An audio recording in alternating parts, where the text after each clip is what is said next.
Well, hi there. I am Andrew Watkins, and if you're listening to this while juggling 3 patient calls, checking in a couple patients, taking a payment, selling skincare, and trying to catch your doctor in between procedures, you might be working in an aesthetic practice. And I'm Blake Lucas, and this is Practice Land. This is not your doctor's podcast. Welcome back to Practice Land, where we help everyone in the practice tame the chaos, get shit done, and really make the best of our days in aesthetic and plastic surgery practices. So, this is Andrea Watkins, and I am back here with Allison Petriella, and we are going to talk about something that affects every single one of our listeners, which is the job search. And, Allie, after you were laid off, you took some very specific steps that got you 7 different job offers within the very first month that you were job searching. So we're going to need to know how all of that happened. But first, why don't you tell us a little bit about where you are now and how it's going in your current role? Yeah, I am back in the practice. So I'm at Dr. Stephen Camp's office in Fort Worth, Texas, and I'm his patient care coordinator here.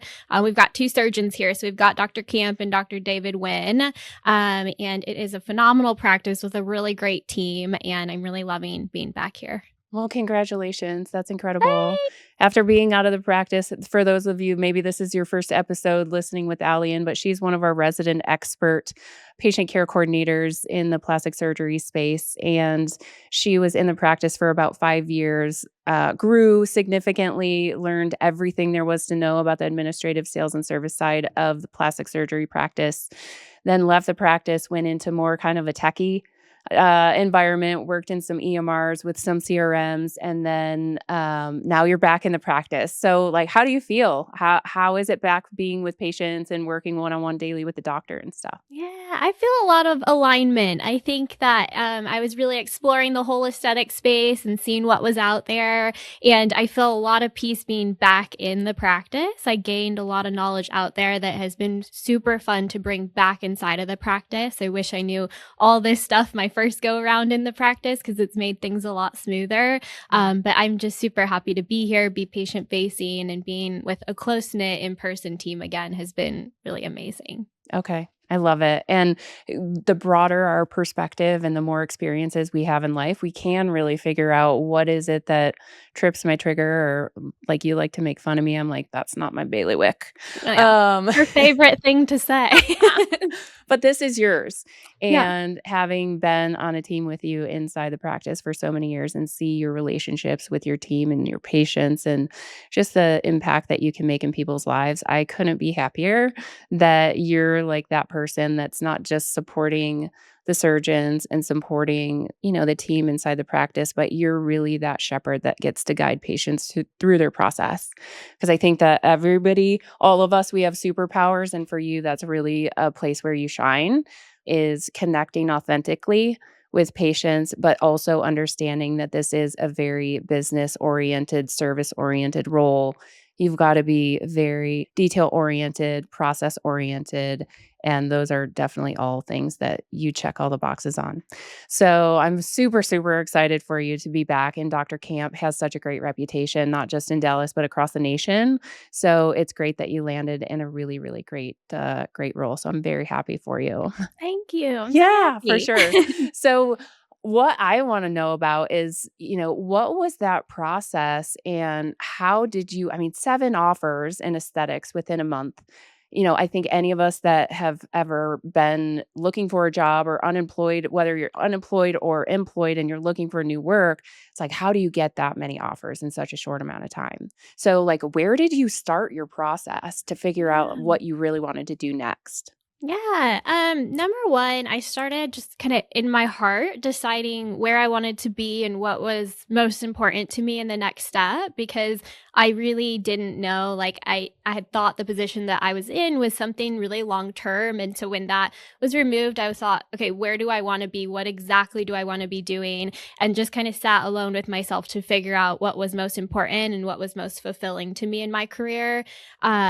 And then my second step from there was really dipping into my network and the people that I've met in this world and leaning on my mentors for advice. A lot of the advice that they gave me was advice I didn't want to hear. It was You're Andrea telling welcome. me over and over again to be patient. And, when you're in a position like that, you're like, patience, what is that? I do not have it. I was scared, and I didn't want to make a rash decision on just like fear, and I didn't want to make something too quick. I wanted it to be something that was going to offer longevity, because I really wanted to find my forever home in aesthetics. And so leaning on everybody that's known me and has really seen my work ethic and really seen my skill set to kind of guide me. And like I said over and over again, people were like, be patient. You need to be as selective with these offers as they're being with their candidates. Yeah. And that was something that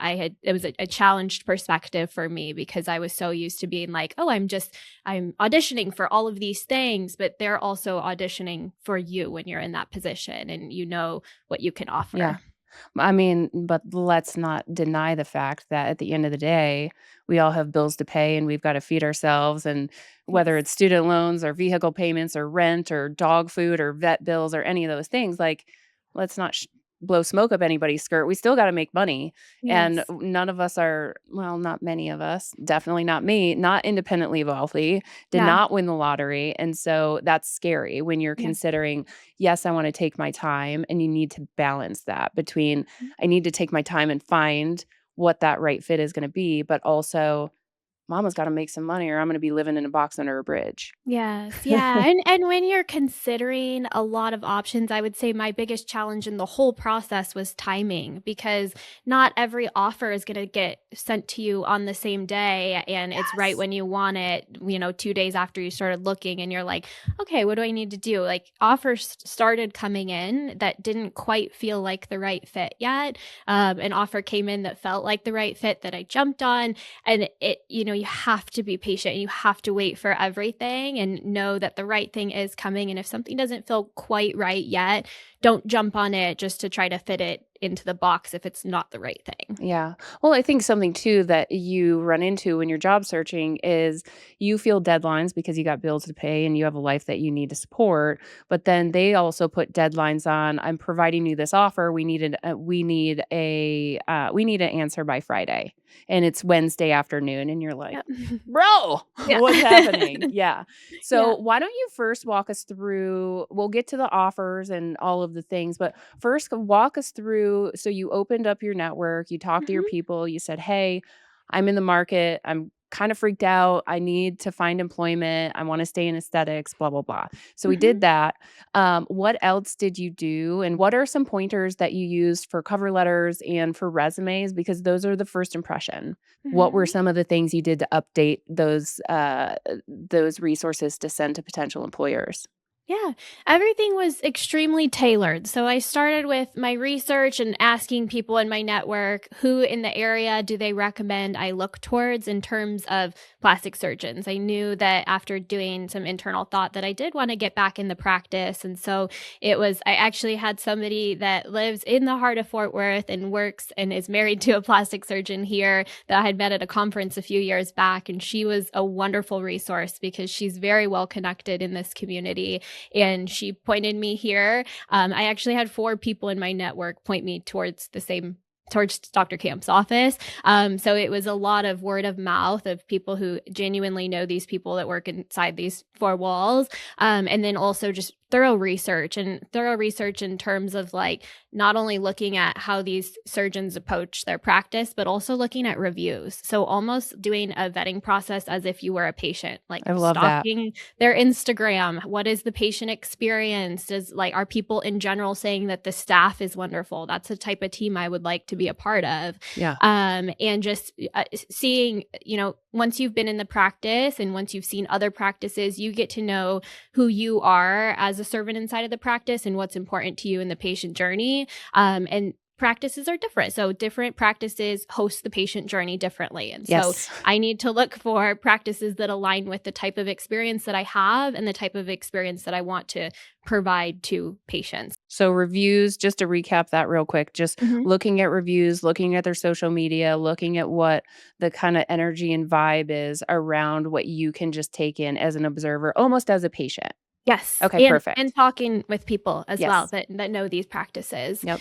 And then from there, it was I had made a list. I'm like, these are the practices that I would like to be a part of, and it was a small list to start, and it remained a small list because once you've worked in the practice, you do get pretty picky. And then of that list, to answer the second part of your question with cover letters and resumes, I created all my resources tailored to that practice. So I did not go on Indeed or LinkedIn and see who was hiring. I decided this is a practice I want to be a part of. And based on their mission and values, how do I align with that? And let me just propose my work to them and see if there is an opening. So, I had made little portfolios. So I made a portfolio for each of the few offices on my list, and it had a tailored cover letter based on their mission and values and my experience and how I could bring value to them. A little summary page of kind of the impact that I've had in the aesthetic space, and then my resume, some references that were relevant to the position that I was going to be working in with them, as well as letters of recommendation. And I just put that together in a cute little booklet, and I went for a drive. And You're I like went getting ready for your into senior project to like yeah. present in front of like that's actually a pretty good representation though. I mean, Mhm. it shows the commitment and the seriousness and truly like that helps you not only provide your value but it's not even about what you're saying in the packet. It's about the fact that it's tailored and that you took the time and effort and really thought about it in Mhm. order before you just like sent somebody an email or inboxed them in Indeed or in LinkedIn and just said, I'll in apply or whatever that button is. Yeah. So yeah, go ahead. Yeah, Sorry. That's absolutely. No, really, you're really great. good. And it is the hardest part was actually stepping into the practice. I brought all my little booklets I got in sitting in my truck, and I was like about to go in, and I was like, I don't think I could do this. Like I've walked into hundreds of aesthetic practices before, and I just couldn't get like the courage to actually step in. But I finally was like, if this is meant for me, if this is the place I'm supposed to be, it'll feel right when I walk in. They'll be Yep. welcoming, and there are practices that you go into that don't feel like that. We've talked about that before, how you need to create that warm welcome, no matter who's walking in the door. But then there were practices that I walked right into, and they had open arms, and I'm like, this is the type of place I'd want to be. Dr. Camp's office was number one on my list going into this. Actually, I like really had this vision. I'm like, that is the practice I want to be a part of, and they were not looking at the time, but due to the multiple connections that I had to the practice, actually a mentor sent my information over to them. I had two people had reached out directly to the practice to tell them about me and that I was kind of looking for my next role. And at the time, they actually were not looking either. So I was a little discouraged because I'm like, that was my number one. Yeah. But I still put those feelers out there with the options that felt like the right fit. And I think that went a long way, because even if some of those practices I didn't end up in, I still got to meet them and start to build the network in the DFW area with the aesthetic practices around here. Perfect. So you go through this process, you take all the extra time you had because you weren't working and you actually really dug into who are these practices? How does my moral compass and my ethics and my work product and all that associate and align with what they're doing? Put together these package, you hand deliver them, get the vibe for the office, and then you wait and hope for some phone calls. Do you follow up? What's that interview process look like? Like tell me about okay, you've done it. You got out of your truck and you walked in there with your cute little packet and you introduced yourself and you did this. And that could be intimidating also. Like let's also be real. I'm always going to be real. If Mhm. someone you go into an office and there's a team there and you're like, "Hi, I'd like to be your new team member." Like how did that go? Because some people I would assume would kind of be like, "Is this girl trying to walk in here and take my job?"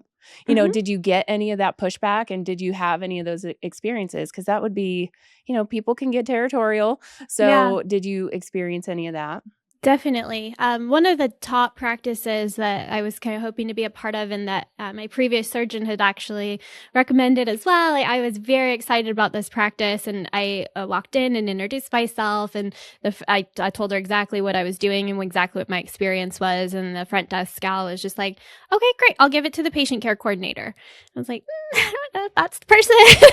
That too. Is there a practice manager or I COO know. maybe? Yeah. And I was just, okay. And something when you're in that space of like looking for the right fit, I think you've got to be resilient and you've got to be able to let things just, roll off your shoulder. I didn't want to push back in that because it just didn't feel like that was something they were looking for. It didn't feel warm. And so I was just like, okay, yeah, no worries. Like if it's meant for the right hands, it'll get in the right hands. And Yeah. if not, I'll end up in the right place. Um, Jesus, I take the wheel. I know, literally, it is a lot of that, and so make sure you have patience if you're going into this process. Yeah, absolutely.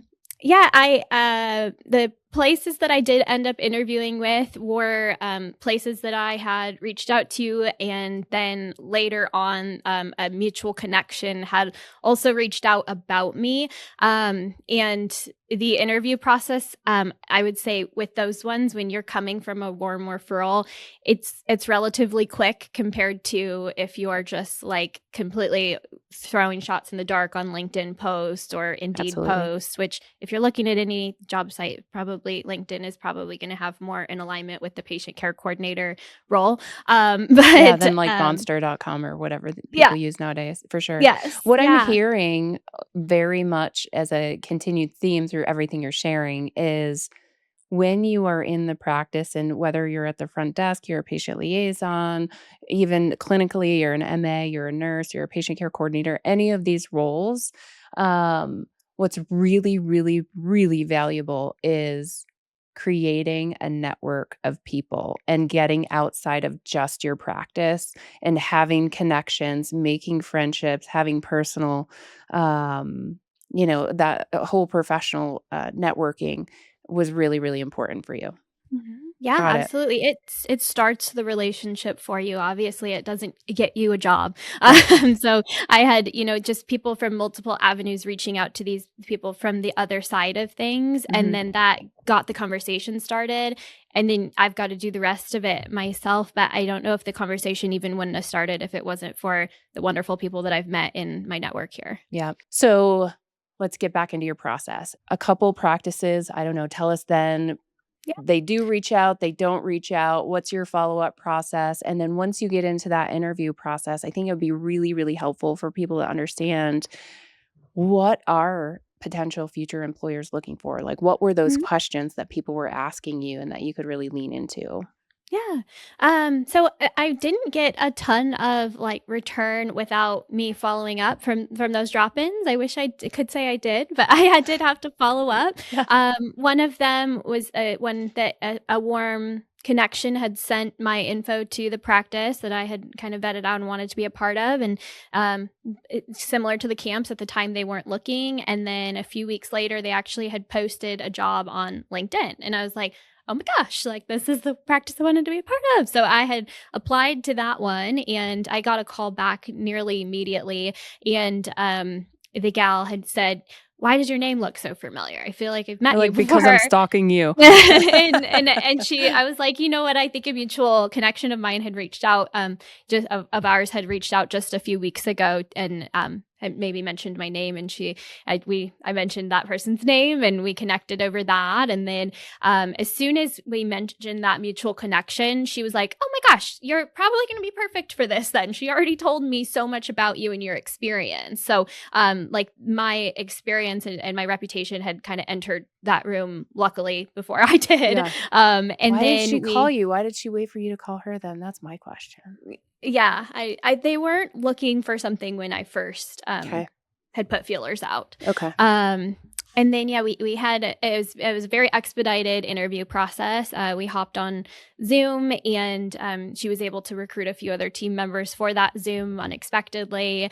And then I think by the next day, we had decided like this is this is a good fit, and had gotten on offer letter within. I want to say it was like within 48 hours. We had made the decision, and I went ahead and accepted that. It felt like the right fit. And just to kind of answer the other part of your question on what people are looking for in this interview process, I think that employers are looking. I think it's easy for us to go into interviews thinking that they're looking for skill set over something like your personality or your cultural fit or whatever it is. It's definitely the opposite. I have a lot of experience and I have a lot of value that I can bring to the skills that are needed for this role. But that's not, I think, what practices we're interested in. There were a few practices that I think more so were interested in the experience that I could offer. And to me, that didn't feel like the right fit. I wanted the practice that was asking about, how I see my work, what motivates me, and telling me what motivates them. I'm always asking, why are you a plastic surgeon? What's your mission as a plastic surgeon? And if we spend more time on those things, that feels more genuine and more like the right fit. It feels less transactional. Mm-hmm. Feels a lot more transactional when they're just like, well, what exact system did you use before? Okay. How many times do you this is follow like up? What do you say on the phone call? yeah. And things, yeah, clearly, well, especially with someone as a distinguished resume as yours, I think it would kind of be a no-brainer. Like, they obviously know you know what you're doing when they can see the results that you've gotten. Yeah. And so then if they're asking you very specific questions around what you do, I'd almost be like, "Are you paying me for like, am I your consultant now? Yeah. What's and happening?" a few I mean, me and Andrea had that conversation on the phone. A few interviews did feel like that, where they were just like, this is our pain point. What do you recommend? And I was Mhm. like, what do I recommend, or what would I do in that scenario? Because recommend costs some money. Yeah, So right. like, what are you really asking here? They're like, "We're interviewing you so that we can refine our intake and consultation process. So come Yeah, on in, Alli." yeah, that's not it. Right. Interesting. Um, Okay. So for you, it was more some of the practices did ask very fundamental questions about how you go about your day and your mhm. work. What were some of those things when it comes to, just so we can let the listeners know, when you're thinking about your job and when you're thinking about what's really valuable to your employer or potential future employer, what were some of those things that they really wanted to make sure you understood about being a PCC, not just surgery, but the whole process of what it's like to be a patient care coordinator? I think more than anything, they're looking for someone who understands everything that is offered here. So, like all of our procedures, how to talk about financing and the options, and the fact that I had the relationship and understanding of things like PatientFi was huge for these practices, because they're like, oh my gosh, she already knows, she's well versed in how to talk about these things. And one thing too is like, when you're experienced with it, tips to give these patients on how to get like the highest approval. And they have the campus office has another PCC here that's wonderful and extremely tenured,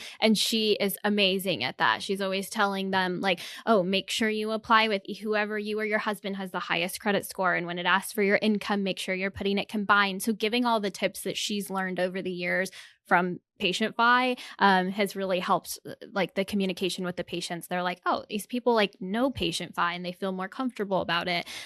So just having somebody that has used it before is really attractive to an employer, I Yeah. think. I love that.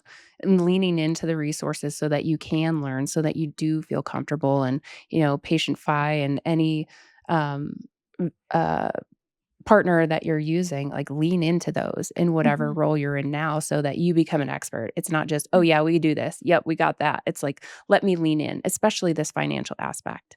I Mhm. mean, that is a tool that will help you convert and schedule more patients, hands down, no doubt about it. So, Yeah. what else would they ask about? What other, like, hard skills are, and soft skills, of course, are they looking and asking you about throughout that interview process? They would ask a lot about kind of what type and what caliber of a PCC I've been in the past. And there are so many different types of PCCs depending on the office you're going through. We came from a practice where the PCC had a really heavy role and carried a lot of responsibilities. There are also a lot of practices out there where the PCC maybe gets like 5 minutes of FaceTime with patients. That's not the And experience more that on I an had. appointment setter and a scheduler Yeah. as opposed Yeah. to a consultant that really walks the patient through the whole process. Yeah, so they wanna know kinda which one were you, which one are you looking to be? Because sometimes there are PCCs that have done the full process like we have, and then they don't wanna do that anymore, and they wanna be that kind of five-minute FaceTime type of person, Mhm. and they wanna do more high volume. So are you like a really high quantity or a really high quality type of PCC? Everybody has their different flavor that feels good for them, and so they're always asking things like that, and they're asking kind of what do you do when the schedule's empty? What kind of tips and tricks do you have? What do you have in your back pocket? When things are slow, lead volume slow, what do you do? How do you dip back into old opportunities? Just a lot of questions like that. Put a pin in And all of those things. We need a good Mhm. thing this is recorded. We need to literally do because we haven't done episodes on those things. And I just got a text from a client while I was working out this morning that said February is actually not looking that great. What are we going to do? And I was and we like, need here's the that. recommendations X, Y, and Z. And so we should really do episodes on those very specific things. And And like on how the to get a new surgeon's schedule full, That's like a another great new like one because there's associate so doc. many associate docs that are coming into these bigger practices now as well. So, like, there's so many things that we can talk about that are, like, so valuable. So, back to it. What is the weirdest? So, those are a lot of, like, the pretty typical, like, they would wanna feel you out type things that they're gonna ask during the interview process. What was, like, the question that threw you off guard, the most or the weirdest question that you got in your interview process? I think when you're interviewing directly with plastic surgeons, you do get weird questions because they're just really creative, artsy human beings. Mhm. And so I did get, weird questions all the time, but I loved those. I think those are the ones that show, your personality. Dr. Camp asked me what my spirit animal was, and that was not one that I was prepared for. And I don't think I even had an answer. And then he proceeded to tell me what mine should be, which was What did he tell you? what is it, like a honey badger, I Honey ba think? Yeah, 'cause he's like, "'Cause you take no shit and you just keep pushing on and grinding." And I'm like, "Okay, yeah." Okay. So so I think maybe that's a question you should prepare for. I think that that's probably been asked before, but I was just not ready. I was like, "I don't know, I'm gonna have to think on that one," and I still haven't really decided or committed to honey badger, so Put it yeah. into ChatGPT. Tell Yeah. ChatGPT, like, what your main goals in life are and kinda who you are as a human. ChatGPT will give you an answer. Mhm. Yeah, it That's will. too funny. Okay, so we're in this interview process. They're asking us questions, some of them very pertinent, some of them a little off the wall, which is expected, totally Mhm. funny. And like you said, I like it because it kind of gives you an idea of what their personality is. What do you think was the very most important thing that people were looking for while you were going through this interview process? I think that you care and why you're there. Dr. Camp especially spent a lot of time on why I was there, why this role, why this practice, and asked those questions in several different ways. And someone will really get to the core of you and will break you down if you're not being authentic with that exact approach. And I think that's how we knew that we were the right fit, because he did keep asking those questions, and I kept having answers like why specifically this role. And he asked, why after being in the practice, leaving the practice, are you looking to go back into a patient facing role? And my mission, and I had just thought about it so much that it articulated very well. So make sure that just kind of goes back to that first step. Make sure you know what and why you're applying for things, because those questions will hit you the wrong way once you get in front of someone in an interview if you're not authentically in the place that you're meant to be.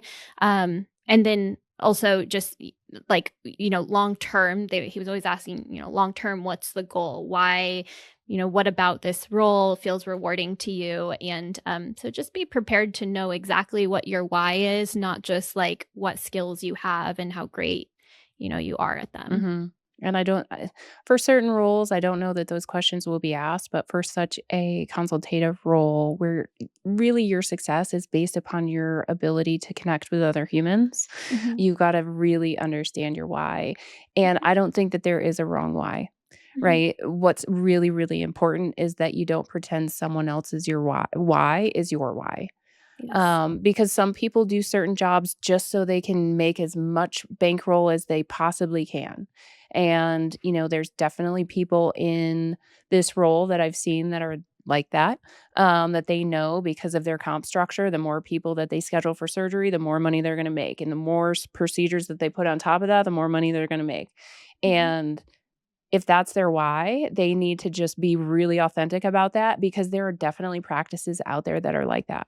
And if that's Mhm. not your why, you need to be authentic and honest about that as well and figure out what success looks like and where it comes from and then find the practice where you're going to be aligned. And that goes Mhm. back to a lot of what you've been saying, to your point about really figuring out your own values and your why so that you can find alignment with whatever practice and environment that's going to be. Mhm. So moving on, and I just kind of teased it, I guess. We have these interviews, we answer these hard questions. We're also then asking questions of this future employer. What were some of the questions that you dove into when that time comes up for the end of the interview? Well, what questions do you have for me now? Because Mhm. everyone who's interviewing you is always going to ask those questions. What were your important questions that you posed? Yeah, I was probably the most annoying applicant anyone's ever met because I Yes. think anyone That's listening to this totally on brand. podcast yeah, I mean, anyone listening to this podcast, you're a career galley and you have experience. So like how you already know what you need to ask. You know what you want. And so those questions come so easily and they don't stop coming because Yeah. you're so like in this world that you're like, oh, I got it. Oh, that brings another question. Oh, that brings another one. So I asked 101 questions at every single time that I got to meet with them, every single round of the interview process. And Mhm. I was really lucky with the camps to get like a huge panel. There were multiple team members here, and both Sarah's Dr. Camp's wife, they've been on the pod before, and Dr. Camp were present. And I did get to ask them everything top to bottom. And I was asking different team members different things. I was asking, the front office roles. What is your role in the patient journey? And I asked, I think the most important thing I asked was, can you guys walk me through and everyone speak to their area in the patient journey? And they did a wonderful job. The front office gal spoke first and she said, phone rings. This is how the conversation goes. That hands it over to the nurses, that hands it to the PCCs. And everyone went through who they are, what their role is, and how they serve the patient in their journey. And Dr. Camp was adding in and Sarah was adding in. So I really got to see the well rounded process. And then at each step of the process, I had questions. How many leads are you getting? How many touch points are you doing with those leads on the front end? What exactly does your consultation day look like? How do you prepare patients for the consultation day? How long are you in the room? And then naturally that would bring up little pain points. And so I would ask questions on what are your biggest pain points? What have you done thus far to try to overcome them? What would be the biggest area for me to make improvement when I come into the practice? Where are we struggling the most? Where are we doing extremely well? So all of those questions are so, so important to ask. And without asking those questions, I think that you can get into a position that you weren't, necessarily aligned with. So I think being very, very thorough and asking everything is helpful. Right. Most definitely, especially as you said, if we're here, we're listening to this podcast, it's very likely that we're a career gal, we've got experience, we're really, really interested in making the very most out of our career choice. And Mhm. so I just want to note something that I didn't hear you say in your questions that you asked was, how long do I need to work here until I can get paid time off? And how many days off a year do I get? Also That'd be awful. important things that you will definitely need to negotiate if we get to the point of a job offer. However, I would not recommend that those are the questions you have for a potential new employer on your first interview. Mhm. Yeah, make it about the patients, make it about the staff, make it about the culture, and the doc, And I how always you can ask. improve and how you Yes. can add to that. Yeah, How you bring value, not how they bring value to you.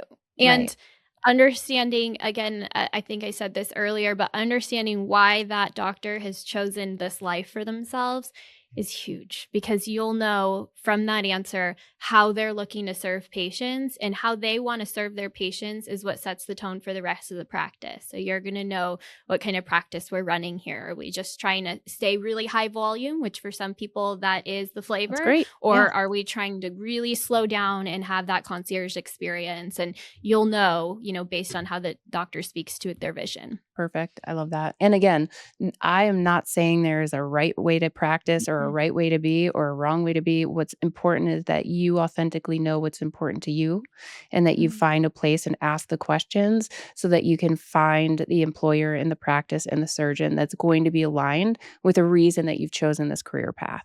It's Yeah. just critical that you know what drives you so that you can align yourself and find that place that's going to be in alignment. Yes. Agree. Yes. Find your people in the Yes. world. Like, that's really all I not to get philosophical here, but I truly just believe that's what life is about. No Mhm. one's better than me, and I'm not better than anyone else. What's important is I find my people, and Yeah. then we support each other and empower each other so that we can go out there and kick ass. Yes. Soapbox, I'm gonna set you off to the side now. Okay, perfect. So we go through this interview process. They're asking us questions. We're asking them questions. We're figuring out if we're aligned. Then comes the time where you got several of these in Mhm. the aesthetic space is we're receiving an offer. Sometimes it comes in a day. Sometimes it takes a week. Sometimes it takes even longer. And you're Mhm. following up. Tell us about that process. After the interview, waiting for an offer letter. And then once you receive those, what are the different types of letters, the different types of comp structures that are out there? Yeah, just kind of give us a sneak peek of that. Yeah, there's everybody does things so differently. I would say for the patient care coordinator role, it's your compensation specifically is more than likely going to be a mix of either an hourly and or a salary, and then some sort of incentive based on, how either hitting goals or just based on the revenue that you produced in a given month or whatever it may be. So bonus structures are different practice to practice. I've seen salary for PCCs. I've seen hourly for PCCs. If it is hourly, you want to be asking the questions on what are the hours. If it's salary, you want to be asking the questions on what their expectations are. So you just have to make sure that whatever it is, it's going to align. If it's something like salary and you're working a ton, you want to be aware of that. So there's I'll ask the questions, but more than likely for a PCC, it's going to be a mix. For the more front office roles, a lot of this stuff applies to front office roles as well. That might be more heavy on the hourly / salary, and then lower on the incentive, but still likely some sort of mixture.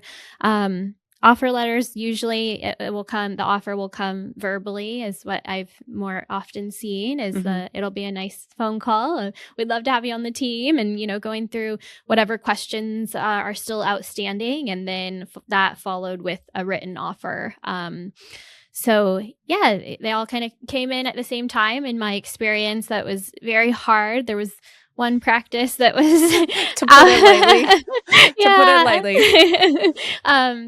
There was a practice that was out of state, actually, that really was like tugging on my heartstrings and felt like the right place to be. And I had a really, what I felt was a very genuine connection with the practice. And that one was another one that came to me through my network. What was hardest for me is one of the non-negotiables when I sat down and really thought about what was important to me. I didn't want to leave the state of Texas. And so at first that role was going to be hybrid, remote. But down the road, I thought maybe for the best interest of the practice, they might need someone in person, and I didn't want to let them down the road. So that was something that, though it felt like, something my heart really wanted, there was an alignment with what I originally wanted for myself. So Yeah. that was tough. Some of of those offers that come in, you just know aren't the right fit. They might be, don't base it off of, the highest number, because sometimes there might be a higher number. And that's still just, I don't feel like I'd perform best in that environment, or that didn't really feel like, what I really feel like I could contribute best to. So evaluating offers is a very challenging thing. It's a very good problem to have, but it is tough. So yeah, I would say just there's a ton of different ways that they could be built, but they all generally come in the same way. Yeah. Okay. That makes sense. It usually is someone wants to give you the good news, of course, verbally. That's how I Mhm. always do it as well. And then Mhm. sending out in the offer letter along with that, make sure I would encourage people to make sure that with the offer letter that there is some general description of the actual job, the priorities of the role, obviously the compensation, any benefits that are offered, whether it's health, dental, vision, 401k, all those types of things as well. Depending on the size of the practice, some are going to have additional benefits like that, some are not. That's always an opportunity for negotiation. If they don't have those benefits, maybe negotiating additional salary or something on a monthly basis to kind of supplement that. So just looking at, again, it's always not just the number, also any paid time off benefits, holidays, all those types of things like that all should be outlined in an actual offer letter, because you want to see exactly what the benefits are that you're going to be getting as an employee, because you've spent this entire interview process really considering and stressing, of course, what you're going to bring to the table as the employee. And so we just want it all in writing to make sure that everything is very clear. Yes, and a huge tip as well for any sales related role. So, any type of patient care coordinator role, or anything where you're selling at all and there's any commission. Sometimes it'll just say, you get X amount based on if you hit your goal. And it doesn't often outline what the goal is. You've got to ask the questions of, what is that goal? What is it based on? What factors are you evaluating when you pick that goal every month? And how often are the people that are currently in this role hitting this goal? How often are they missing this goal? You need to know how realistic it is. I have seen companies with sales roles put out an offer that says, this is what your bonus is going to be. It's kind of like X amount per month if you hit your goal. Mhm. And then once you get inside, you find out no one's really hitting that goal. And it's really challenging to hit, and you don't know what that marker is going to be because it's kind of just randomly chosen. So Mhm. how are you getting to this number, and how likely am I to be able to hit it? Yep. As a PCC, we can't be scared to talk about money. We can't be scared to talk about money with patients. We can't be scared to talk about cold hard cash. And so we also cannot be too timid to make sure that we understand what our compensation plan is and how we're going to earn money for ourselves and our families. Let's just one more question around this is you went through this process. When was this? October? November? Yes, Okay. October. October. So you Mhm. went through this process October 2025. It's Mhm. now January 15th, 2026. Mhm. You had ups, you had downs, you had wild successes, had some things that I'm sure you learned along the way. What would you do differently if you could start all over and you are square one, day one?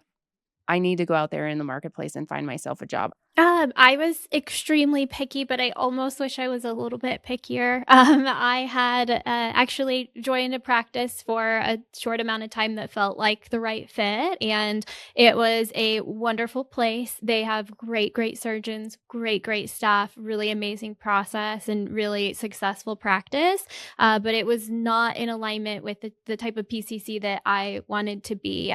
So there was a process that worked extremely well for them, and that's how they had a lot of success. But it was not as intimate of a process as I wanted to have. I wanted to be I'm used to a very, very concierge, very slow hold handing process for patients. And I don't think that I was built to work at, the speed and capacity that their PCCs were able to. So I wanted to be in a practice where I could really slow down and really help build a brand for a doctor from the ground up. We've got a new surgeon here at Dr. Camp's office that's doing that. And so this was the right fit for me. So that was a little short amount of time that I was at that practice. And so I wish that I had asked more questions going into it to understand their process before committing to it. Because if I had full understanding of it, I don't think I would have committed to it. So again, just the importance of asking all the questions, making sure you fully understand, because the PCC role is so different practice to practice. Mm-hmm. So make sure you know A, what's important to you, B, what they're offering to you, and then deciding, is that the same thing or would I be better suited somewhere else? Any last thoughts or things about your job search and the process and everything that you went through to get to Dr. Stephen Camp's office? I would say just don't stop believing in yourself. Isn't there a song about that? There sure is. Don't stop believing in the outcome that you want. When I first decided I wanted to work for a practice here, my number one, again, was Dr. Stephen Camp's office. And I envisioned it for myself. And I was like total stalker. I was like, I want to work there so bad. And it didn't happen right away. And I, took a reroute, and then it ended up happening, and it is so fulfilling, and it's all the things that I hoped it would be. So don't think that just because there's some intermittent discouragement and you're getting a few closed doors and a few no's that it's the end of the road. It's definitely not. And there is something out there if you just keep doing the right things over and over again. I love that. Thank you so much, Alli. Well, we hope obviously that this was really, really informative for all of our listeners. Any of us at any point in time could find ourselves looking for a new role, and hopefully you've picked up a lot of really great tips from a true professional. And I have only the utmost confidence that, Alli, you're one of the best PCCs in the nation. And so they're just as lucky as you are to be there. They're just as lucky to have you. So I know that you guys are going to do great things, and I'm so excited to see the progress and everything that you guys have in Dr. Camp's office. Yay!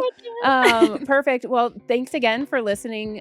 Listen up next Tuesday. We'll have more content for everyone who's listening out there about the PCC role, front desk role, talking about marketing, talking about financing, and patient fees, and all those types of things that affect us every single day in the practice. Got a wild customer service story or a sticky patient situation? Send us a message or voicemail. If your tale makes it into our She Did What segment, we'll send a thank you gift you'll actually love. Promise, no cheap swag here. Are you one of us? Subscribe for new episode notifications and more at practicelandpodcast.com. New episodes drop weekly on YouTube and everywhere you can listen to podcasts.